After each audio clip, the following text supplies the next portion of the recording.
mga ka-EA, so for today's video, so ito update sa flyers natin, Team North and Team South, and meron tayong magandang good news dahil yung pinaka-aantay natin na scheduled ng training derby ng BBCM nilabas na kahapon. So ang update, ayan, halos nakapag final molting na rin ang ating Team South. Pero syempre, dadako muna tayo sa Team North. Ayan. So binalik ko na ulit dito yung isa nating warrior na bumalik last time. No? So ito is weather kasi performance ng pangit ng pauwian natin sa kanya nung nag-training tayo ng North, gawa ng pagka pauwi niya, tumatambay pa dun sa may kabilang poste, gawa ng meron siyang pinaparisan na hen dun sa ibon ng tropa natin. Ayan. So, nag-isipan ko pa kung itutuloy ko siya ngayong North or baka ipoproceed ko na lang siya sa South natin. Isasabay ko siya dito sa mga bagong batch ng Team MacArthur natin. Ayan. Ito yung pinakahuli na nadagdag sa Team South natin. Ayan. Ito, single banded lang. Naka BBC MYB ng SDR. Ayan, si Ampon. Pinaampon sa atin ng isang followers kasi nga naglipat ng bahay. So instead of masayang yung singsing, no, panlipad niya dapat dun sa lugar niya, minabuti na sa atin na ipagkatiwala. Ayan. So shoutout kay Sir Idol. Ayan, ito Team South natin pa rin yan, no? Ayan, South. Tapos yan, itong dalawang to. Ayan, South. Ayan, no? MacArthur banded. Ayan. Yung kulay dilaw, MacArthur. NCR. Ayan. Tapos ito, isa pa. Ayan. So total of 4. Pero dapat talaga, ano yan 5. Nag-overfly yung isa sa atin sa pagpa-viewing natin noong nakaraan. So, ito yung ating Team North na pinupukusan ngayon. Ayan, no? Ayan, si Frankie, si Tokyo, si Himura, tsaka si Choknat. Oh, ayan.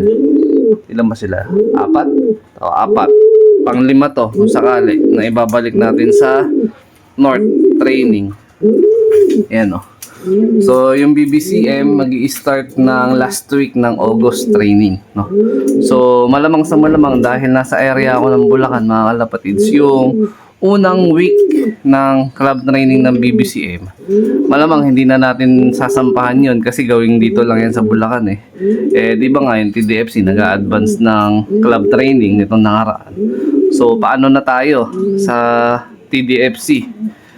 Kuya po na, 100 kilometers na tayo this week, no? So siguro pag around mga bandang Tarlac, baka sumabay na tayo sa club training ng BBCM. Pero ang plano, pagpapahingayin ko muna ng susunod na linggo yung mga ibon. Baka isang training lang, mag-skip ako sa TDFC gawa ng plano ko magpurga, no? Ipupurga ko yung 4 or 5 na paparte ng Team North. Ito, ayan si Natnat, ayan. So possible 5 North, 5 South. Meron lang isang hen doon na hindi part ng any team North or Team South. Gawa ng yun is pang motivate ko lang. Lahi yun ng speedbird ni Madla, no? Half sibling yun ni Kobe. Ito yung setup ng pagkainan ng ating mga breeders. So ayan, naka-organize. Merong bakante doon, gawa ng nauna ko ng pakainin yun. Kasi nga may mga young bird. The rest wala pa. Pero meron tayong mga co-breeding project dito. Yung ibang ibon isa akin, yung iba naman is galing sa tropa ko dito mismo sa loob ng subdivision namin, no? So meron sila mga kanya-kanya na mga best breeder. So tayo, meron din tayong breeder na mga nakuha nito mga nakaraan. So meron kaming breeding project pang summer namin next year, next season. Ayan. So time check tayo, 6:34 AM. Ayan, putok na si Haring Araw. Most likely, pag nag-release yung club training namin sa TDFC either 6:30 or 6:45. So mamaya mga 6:45 mag-release tayo ng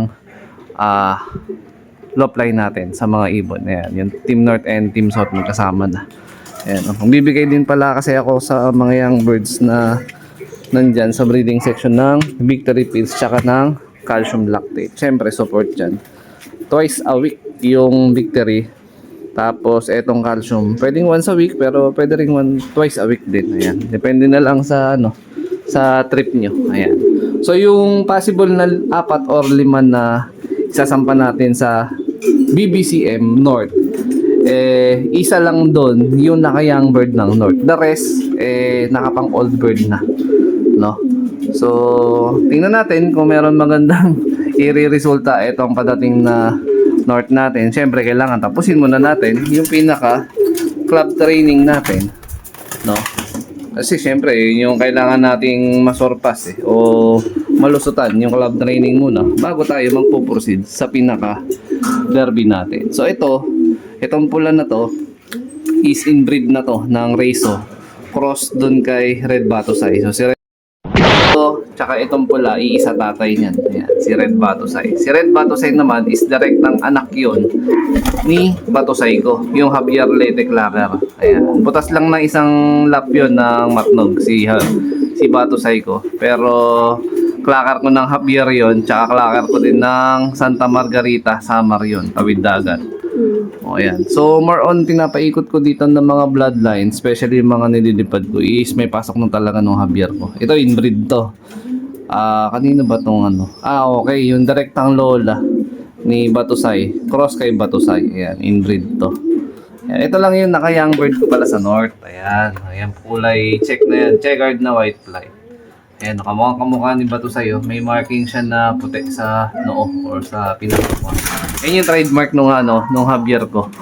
Ayan, nung naka-BBCM yung bird na singsing. Yun nandito naman sa kabila.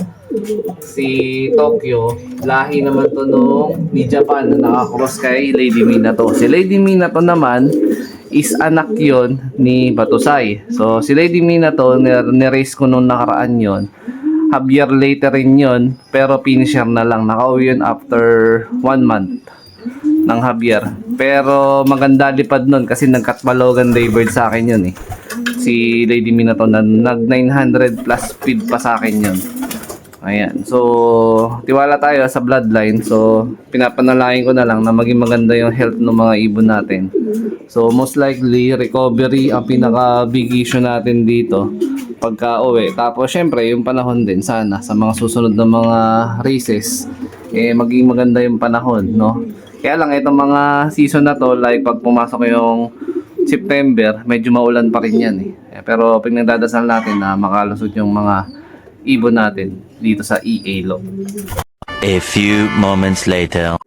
Time check, 6:45 AM. Ayan, lock play na tayo. Ayan, release natin yung release door.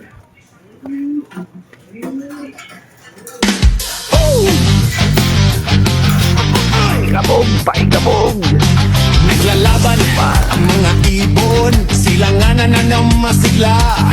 Racing pigeons, dito walang takot sa karera.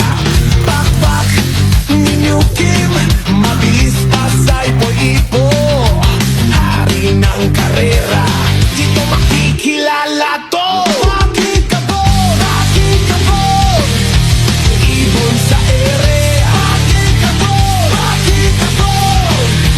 laban ng tadhana.